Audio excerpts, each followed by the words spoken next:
So I didn't even know what the reason was this time because it was shocking. Like, it was like weird. I was like, what is going on? What's up with this ban?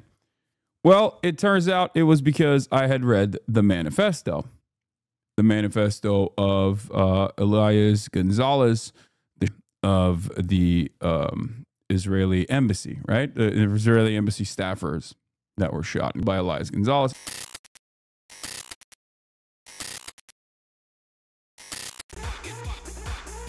It is Monday, May 26, 2025, 11:06 a.m. I am perfectly on time and ready to go, ready to let it rip. Apologies to all of the victims of divorce court. Apologies to all of those who have, I don't know, horrible politics. I know that they're probably very angry at me right now, very angry at Twitch, angry at everyone else, partially because they just don't like pay attention to the news at all, because it was supposed to be a 24-hour suspension, as I mentioned. But yeah, we're back.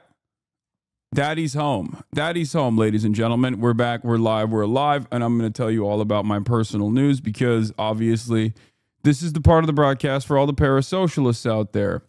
For all the parasocialists out there who want to know what took place between the time period where I pressed the stop streaming button and pressed the start streaming button. So help me God, that's what I'm going to do. I'm going to tell you all about it for all the parasocialists out there. I see a lot of subs coming in because I think like when you get banned and unbanned, a lot of people automatically, if they had their subscriptions yesterday, you know, they weren't able to do so. So, you know, resubscribe today if you forgot to do that. Anyway, but ladies and gentlemen, folks, boys, girls, MBs, I'm back. Dude, you missed Streamer University? I didn't. I actually watched it, and I actually liked it quite a bit. I have, you know, my opinions on what I thought was going to happen. I thought that they would be way more chaotic. Surprisingly, it was not as chaotic as but it's like virtually impossible to pay attention to every single thing that was happening. So I don't know, maybe it was chaotic and I didn't see it, but from everything I saw, it was awesome. They had to ban you, otherwise you would never taken a day off. This is true. Thank you. Shouts out to Twitch for giving me a forcible day off, because I was not taking that day off. Anyway, so on Saturday, you guys might have noticed, on Saturday night, I started my broadcast. It was supposed to be a fun day, a Saturday fun day, right? And I ended the broadcast with a video game. I played a video game, a browser game, okay? I played a browser game called Zionist or Nazi. Here it is. This is, if you want to see it, it's the hardest game I've ever played. It's on my YouTube if you want to go take a look at it.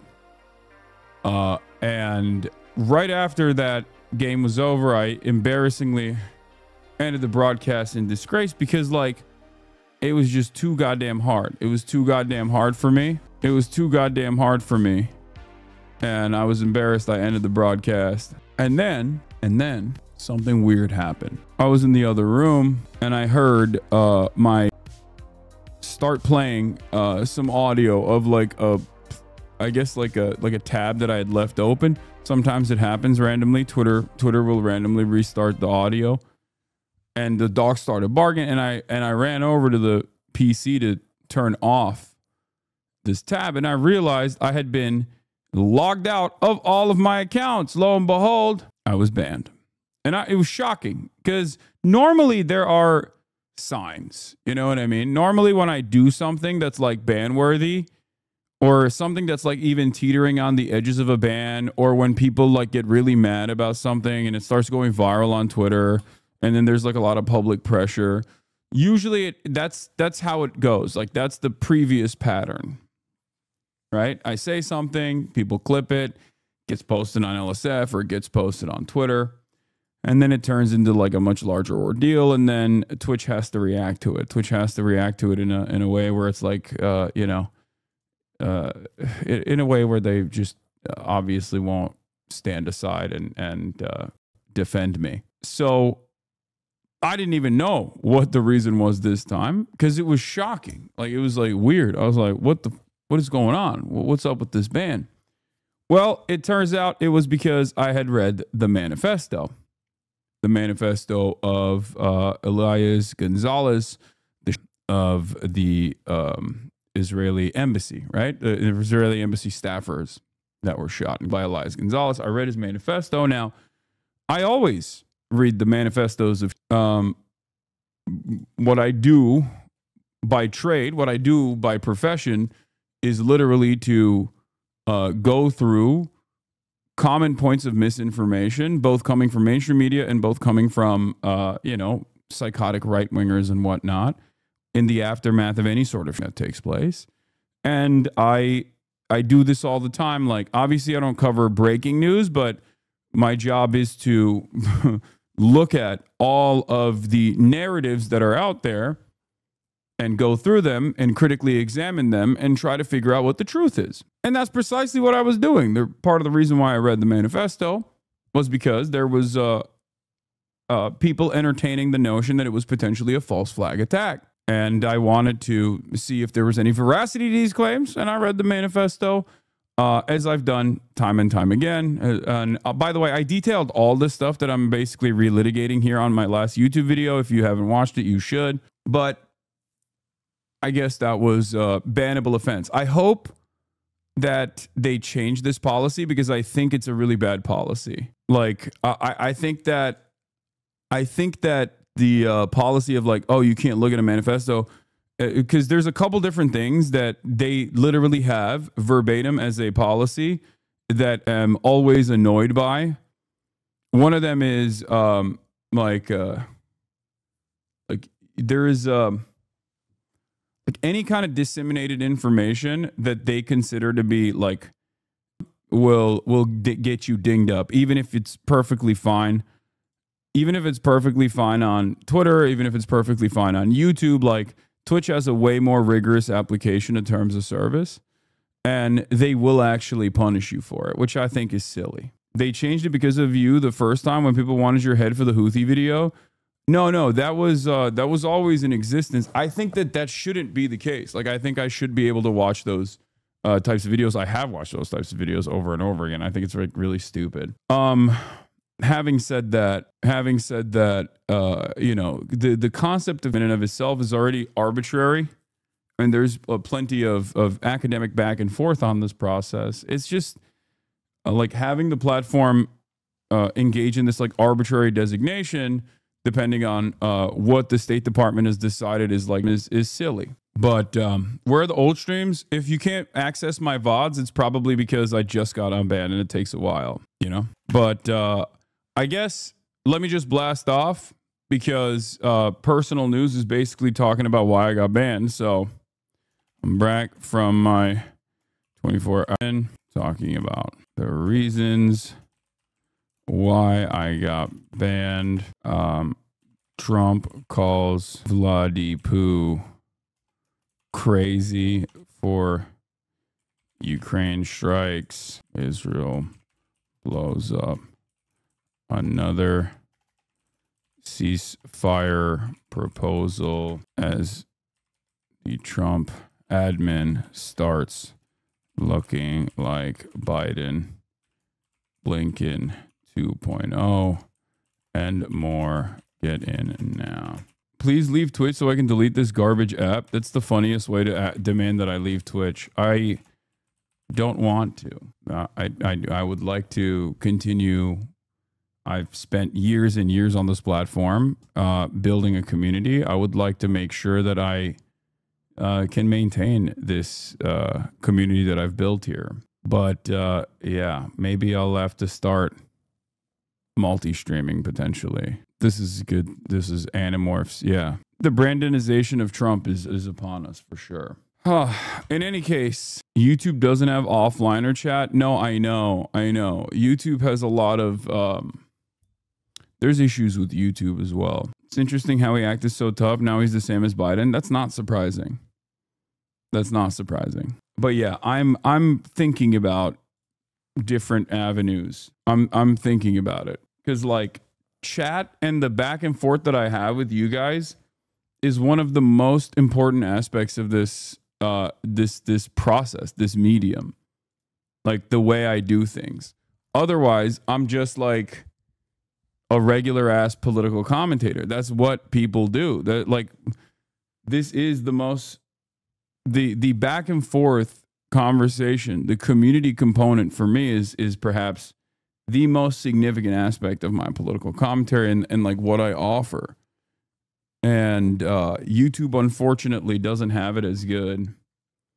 So I have to find a way to, I would have to find a way to basically make it, like make YouTube streaming be as close and as similar to Twitch streaming as possible. But yeah, it's definitely a thought in my mind, make no mistake, more so than ever before, because it does feel like people are going pretty crazy over this. Here's the video, which I guess we can get started with. And then I'll tell you more about my personal news about what's going on in the world of NOT Piker. But basically what took place is I got suspended. Here, let's watch this video. It's enlightening. And then I'll tell you all about what I did yesterday, because I spent yesterday making this video, making a TikTok, and going on a podcast, Joshua Citarelli's podcast. We've watched some of Joshua Citarelli's episodes on here before. Anyway, let's watch. That means I just got banned. Hello. If you're watching this, that means I just got banned. As in, I got a temporary 24-hour suspension. And we're back together on this deep, up-close, and personal YouTube video. Welcome back to the HasanAbi channel on YouTube. Now, some of you are probably wondering, considering that there's a lot of back and forth going on online about why I got banned once again. Well, you might have actually heard the truth. I got banned specifically because I covered the motives of the Israeli embassy staff shooter, which apparently, according to Twitch terms of service, dictates a suspension, even if I critically examine the manifesto, which is precisely what I did. The reason why I read this is specifically so that you understand that like there is a shit ton of people that are like, no, this is the shooter's actions were directly about finding some Jewish victim to kill. Okay, it's deliberate. It's clear what his reasoning is. You don't have to agree with what he did, and I'm not urging you to. Okay, I'm not saying that at all, but it is deliberate. Ask yourself why the media is not saying that the shooter did this because they were distraught with the violence that they had seen unfolded in Gaza. And the reason why I had critically examined the manifesto of the Israeli embassy staff shooter was because there was a lot of misinformation taking place, as is the case usually online whenever there's a breaking news story. This is what I do. A big part of what I do is holding people's hands through the news media process by allowing them to think critically and helping them understand media literacy. This is precisely why I was covering the manifesto that my friend Ken Klippenstein was able to find and release. Another friend of mine, Eric Toller of the New York Times Visual Investigation Unit, had also uncovered the manifesto of the shooter around the same exact time, and he had also released it on his Twitter page. The reason why I'm bringing this up is because oftentimes when instances like this happens, the media will take bits and pieces of a manifesto to create a framework around the motive. But in this circumstance, the media actually was quite quiet about the manifesto in and of itself. And I think that's newsworthy, but that's not the story here. The story is that I got banned for it. I got temporarily suspended because this is a part of the Twitch terms of service. You are not allowed, as it dictates right here in front of me, to even show a violent extremist manifesto on stream while denouncing it. This, I think, is not good for news and press freedom. And I said on Twitter, I'll take the suspension, but I hope Twitch changes its policy in the future. And I do believe they might. Having said that, how do we get here? Especially considering that I had covered manifestos of the Cybertruck explosion. First off, I am not under duress or hostile influence or control. My first car was a 2008 Black Mustang V6 for verification. The Luigi Mangione manifesto. I do apologize for any strife or traumas, but it had to be done. Frankly, these parasites simply had it coming. The Wisconsin school shooter manifesto. Some people think it's pure nothing, but because the hate they make, it ends up killing them without knowing it, which go right ahead. I don't mind, but kind of do at the same time. The literacy rates are abysmal in this country. The manifesto of Ryan Ruth. Dear world, this was an assassination attempt on Donald Trump, but I'm so sorry I failed you. Wait, how did he know? And also the Israeli diplomat shooter's manifesto. The atrocities committed by Israelis against Palestine defy description and defy quantification. Why was this a big deal? I'm covering all of these different manifestos on stream, and I've never been banned for it. Well, I believe the reason why this was actually a little bit different is because there was a lot of outside pressure in the immediate aftermath of this shooting. The ADL, Apartheid Defamation League's very own Jonathan Greenblatt, went on CNN only hours after the shooting had taken place to make incredibly slanderous statements about me, stating that I was responsible for this. My rhetoric was responsible for this. Let's take a look. All of us need to call it out. I'm thinking about the New York Times. Isn't showing this video reoffending? No, I'm not literally going through the entire manifesto. Calm down. Doing a gauzy profile a few weeks ago of this gamer, Hasan Piker, who regularly employs awful genocidal rhetoric against Jewish people in the Jewish state. This is slander through and through. I do not apply awful genocidal language towards Jewish people. I don't believe that even a genocide that the Israeli government is doing justifies a genocide to the Israeli government or the Israeli people. I am not the one who is defending a genocidal state here. Jonathan Greenblatt is. Having said that, this slander continued with no pushback from the CNN anchor, which I think is rather strange. Extremists should not be empowered. People who spout prejudice should not. I said apartheid. You meant Apartheid Defense League? Yeah, I noticed. I said Apartheid Defamation League, which is fine. That also works. They defend the apartheid and they defend defaming people. Not be platformed. This is a moment when we need to look ourselves in the mirror and say, we've got to stop this because the consequences are deadly. Here, Jonathan Greenblatt was making an implication that my rhetoric was responsible for this Israeli embassy staffer shooter going out and finding Israeli embassy staffers and shooting them. This is ridiculous. There is no connection between me and the shooter. The shooter actually followed a bunch of people. I was not one of them on Twitter. He was not following me. What the f do you mean? He was, however, following a bunch of, he was following Joe Weisenthal, you know what I mean? To Jonathan Greenblatt's statement, I replied with, Israel is an apartheid state doing a live stream genocide. I think it's wrong and dangerous to conflate these heinous actions with Jews and Judaism. The Apartheid Defense League doesn't because they think they can improve Israel's standing by silencing its critics. It, however, will not change the truth. And this is important to note because that's not where the story ends. During my coverage, there were a lot of people that stated that perhaps the embassy shooter was maybe a false flag operation. I do not believe that. Part of the reason why I covered the manifesto was precisely for this reason. The motives, and we understood exactly what this shooter was intending to do. But that wasn't enough. There were the likes of E.L. Jacoby, a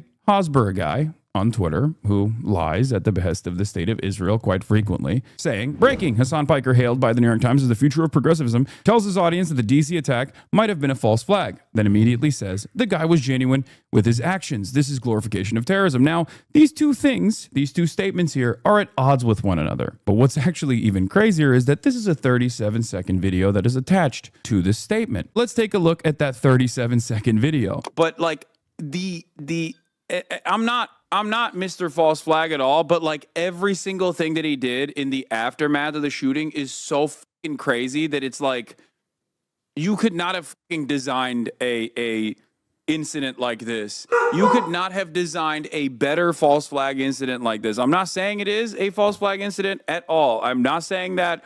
I think this is just a one dude who is genuine in his actions and maybe, you know, a little bit brain broken.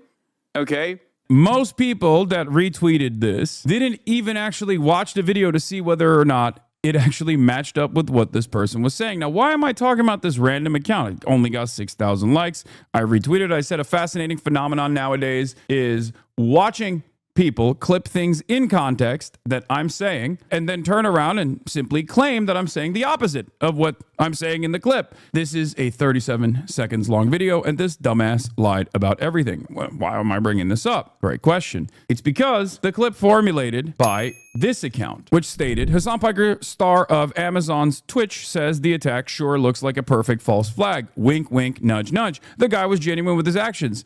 How fucking absolutely gross is it that this is currently being streamed right now to 40,000 people? Then it turned into this. Hasan Piker, hailed by the New York Times, the future of progressivism, tells his audience that the DC attack might have been a false flag. And yet, here is Jake Tapper retweeting this. So I guess Jake Tapper, one of the most important members of the media, who just came out with a book talking about how the media narratives did not match up with what the people were seeing in terms of Joe Biden's senility, is still doing ridiculous things like this. It does, of course, all of that pressure inevitably led to Twitch taking this action. I had covered manifestos in the past on my broadcast. None of those manifestos actually met the same level of scrutiny. This one did. And I don't believe this one did exclusively because it was about Israel. I think this manifesto was simply used as an opportunity to try to get me banned by gaming the terms of service. I did not think I was going to get suspended, but I'll take it. The real reason the ADL and numerous other organizations are actively trying to come after me, however, is because Israel is falling out of favor. Because many Americans and many people in the Western world are now finally seeing the truth that Israel is an apartheid state that is built around an ethno-supremacist ideology, and that Israel is doing a live-streamed genocide.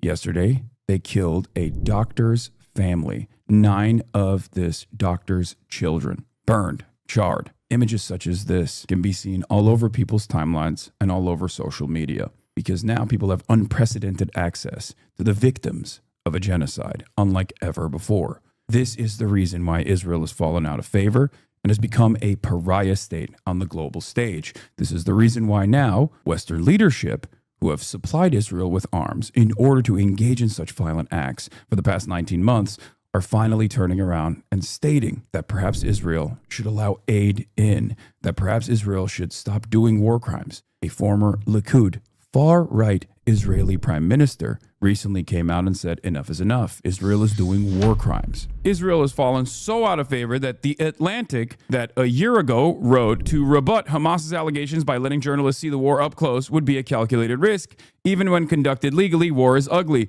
It is possible to kill children legally if, for example, one is being attacked by an enemy who hides behind them. This was written on The Atlantic only a year ago. And now that very same Atlantic magazine is writing articles such as this one.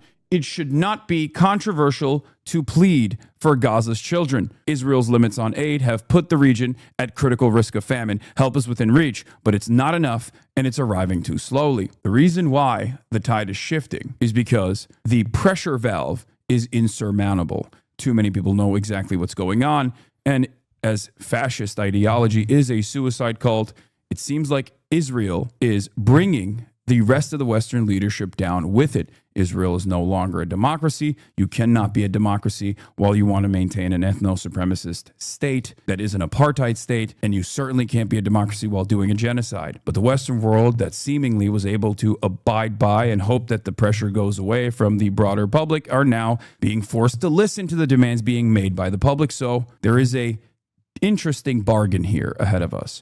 Will our politicians listen to our voices and try to maintain the presence of a democratic process, or will they go down with Israel? As I say here, every day that goes by, more and more people realize the truth. The very same hours defending and contextualizing Israel's genocide will now change their tune. Try and deplatform me all you like, but you can't change what people have seen. One day, everyone will behave as though they were always against this.